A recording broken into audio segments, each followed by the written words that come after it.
Hey everybody, welcome back to Why Not RV. On this week's episode, I'm going to go ahead and show you how I installed that Pro Aqua Water Softener.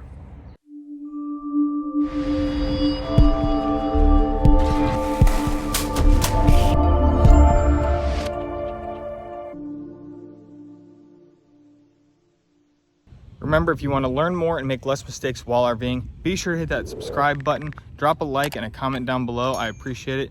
Thanks for watching.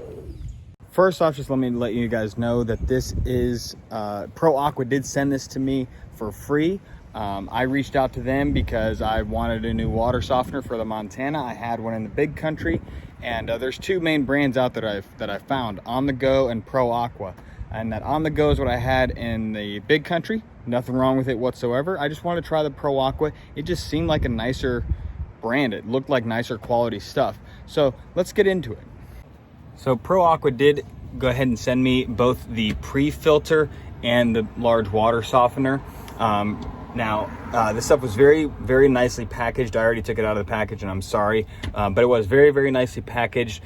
This is nice. It has like a nice insulated coat on it. All the fittings are all brass and seem very, very stout, very sturdy so far. So basically what I've done so far is just kind of evaluated how I want to how I want to plumb this thing in. And basically what I want to do is I want this to feed my RV at all time, whether I'm from city water, tank water, whatever the case is.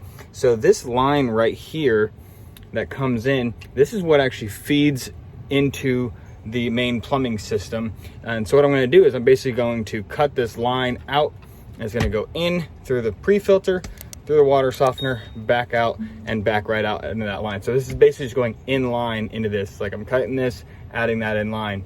So I am going to do some PEX stuff on here.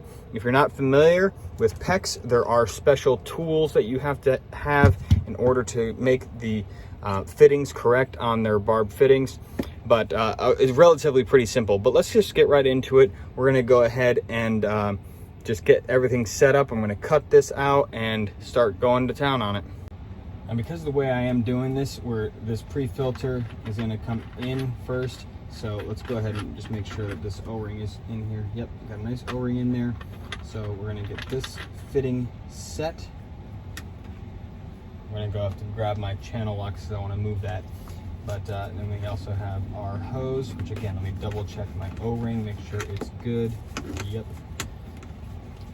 So I'm using a hose to come out of the pre-filter.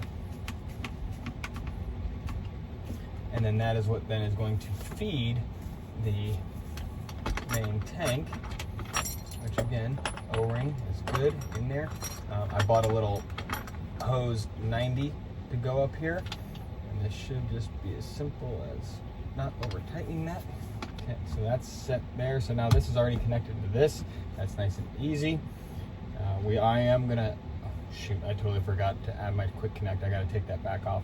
Because I'm doing everything on quick connects because I want to be able to take this out for maintenance. So let me go ahead and back this back off. All right, we're already digging where there is taters, as they say. I want to add a quick connect down here. Let me grab my channel locks. Right, so what I gotta do is, this again is my main line that I gotta tap into. So we gotta first get rid of this old PEX fitting, and water's probably gonna come out of here. I do have the low point drains on, so you should have the majority of water out of there, but it still always has some. I will say that Home Depot does sell a PEX remover tool for these fittings, but I've found that you can honestly get them off with just some pliers, or in this case I'm using a pair of dikes. You really don't need to use that specialty tool. You really only need that specialty tool for putting PEX fittings on, which even that can be avoided by using shark bite fittings or different brand fittings that are just push to connect. But I don't really like those. I'd feel much better having the actual real fitting on there. All right, got my old fitting out of there, and now the hard part is actually getting this off. They're usually very, very difficult to get off.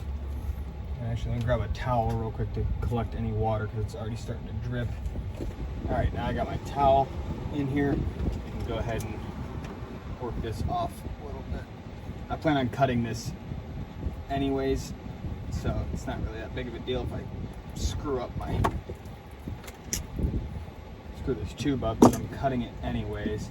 I'm not too worried about it right now. Just want to get it off this 90 and out of the way. All right, so like I said, just some water came out, not a big deal, not a huge amount, but just that towel there to protect us. So, all right, first thing we need to do is I'm gonna add a 90 because it's gonna go down in. So I have some fresh PEX. I'm gonna have to also probably cut that end off as well. I just won't do that yet. Let me just do other work first. Okay, so I got my PEX tubing. I'm gonna make a 90 on, so we're gonna go ahead and add. They're just gonna be butt to butt there, so let's just do that. All right, so basically what I did was I took my 90 that I'm getting set up for this, okay, and these particular ones have a little arrow that's meant for flow direction. These are the Pro pinch clamps. There's regular ones as well that work just fine. But anyway, so basically you take your PEX tool and this piece just goes right inside. I'm not sure if you can see that. There it is, goes right in there, and you start to ratchet. Okay, right now it's already grabbing it. So now I just ratchet it. The red tube pops off, and then what's nice about this tool that I bought is it goes until this light lights up, and that's how you know that it's secured. See that light? Boom. So now I know that that PEX fitting is nice and tight, and I can go ahead and release. Bam, comes out nice and clean.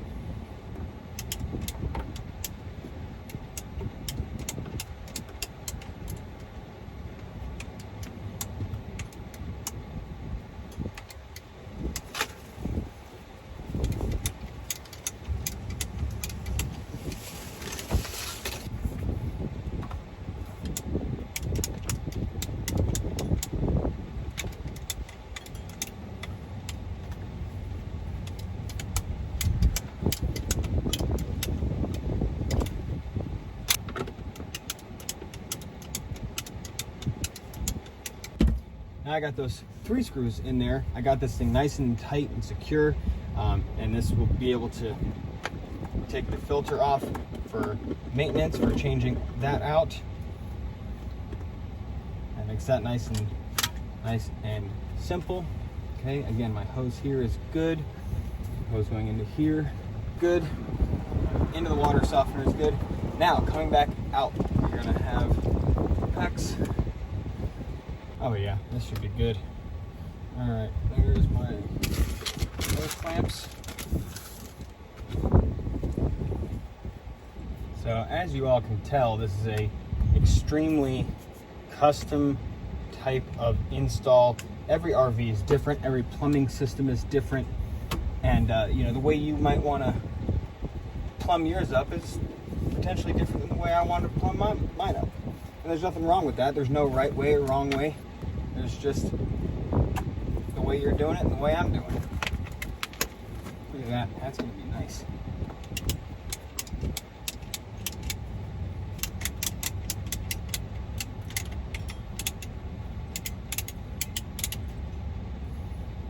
Wham, boom, bam. That's all she wrote. Everything is plumbed and in there.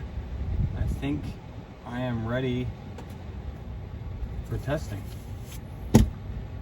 So let's go ahead and we're gonna hook our water up, and I'm gonna turn the water on nice and slow, and just make sure that I don't have any leaks, what I just did, and everything is going appropriately. So let's find out. See, good thing I checked. I got a little leak right here. Damn it, that's like the worst place to have a freaking leak. Ugh.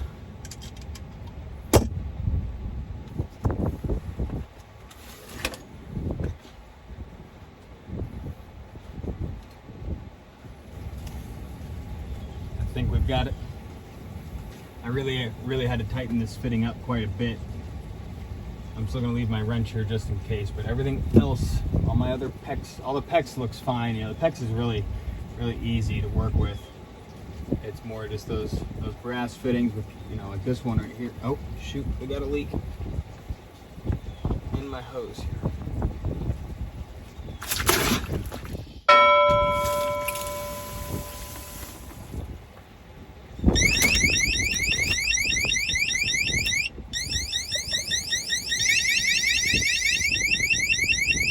Well, this is fun. The hose that they sent me, that Pro Aqua sent me, just burst. So not very happy about that. I will say it's like a super clean break. It's like the quality of hose that they sent is just kind of crappy. Everything else has seemed amazing, and I'm sure that this hose is not something that they manufacture. I'm sure that they buy it from someone. So I'm not gonna down them for it, but I am surprised that that thing just burst like that, because really no reason for it to have. So once I get all this water cleaned up, which is really not the end of the world, and the nice thing is I did the quick connects, right? So boom, I can just disconnect my quick connect fitting. I can move this thing right out of the way. There's really not much water.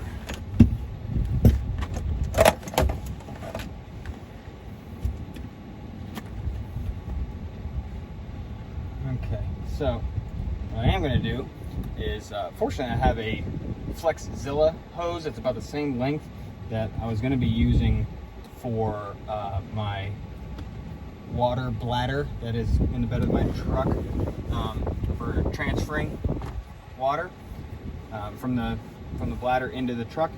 But I can always get a new one. Let's go ahead and grab that one and see if that holds pressure to everything. So now I got my little Flexzilla hose that I've already had. And let's go ahead and get this sucker hooked up. Let's see if I have the same issue. Well, let's try it again. Turn our water back on.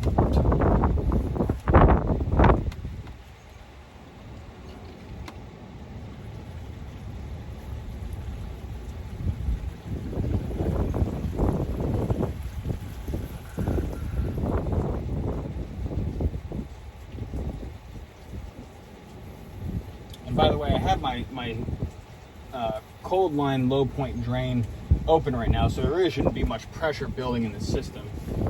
All's looking well. I'm going to go ahead and turn my low point off. Is this dripping? Now it should be building pressure in the actual entire system. I don't see anything. I don't hear anything. These water sensors are going to save me one day. One day, you won't even know you have a leak, and I will have these water sensors to tell me that there's a leak. All right, well, everything seems good, so I'm gonna go ahead inside and pop open a couple faucets, just make sure the water's coming out properly. And then now that I've done all that and all this is leak checked, I'm gonna read the instructions to make sure I don't need to do anything for this, the initial regeneration, salt adding, anything like that. I'm not really sure. So let me just first check my stuff inside, make sure that nothing's leaking for a few minutes, and then we'll get to that. So after reading into the manual a bit, this is actually technically the regeneration kit, and this is how you add salt into the system. So I'm not sure if I'm going to keep it the way I had it mounted. Just now I unscrewed it and I just flipped it over. It's obviously still connected. I did turn water off. There's still water all in here, but this is where I add salt in. So we're gonna see right now what kind of mess this makes, because I've already made a mess today. So why not just keep it going? And because when I go to do the actual regeneration, do I need to do this outside the RV, or can it be done right here inside? Because if not, I need to change my plumbing quite a bit. So let's go ahead and find out.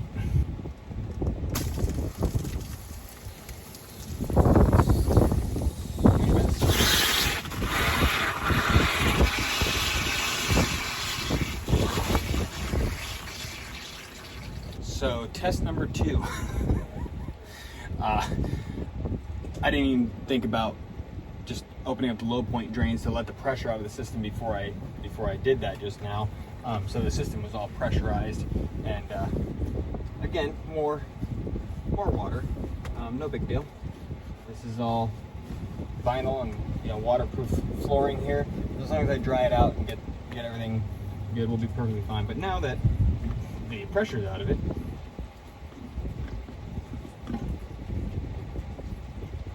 it's really not a big deal. I guess I can always just like put a little cup under there, boom, add my salt, and be good to go. So I'm going to do that. I'm going to go ahead and get my table salt for this and add it in here. The salt just needs to go inside, and then this goes in. So I'm going to go ahead and do that. I'm going to go get my salt and get this thing going, and get another towel to get all this cleaned up, because I just love making a mess today. So I got my salt. Like I said, it's the 26 ounce, which I believe is what is needed for this size unit.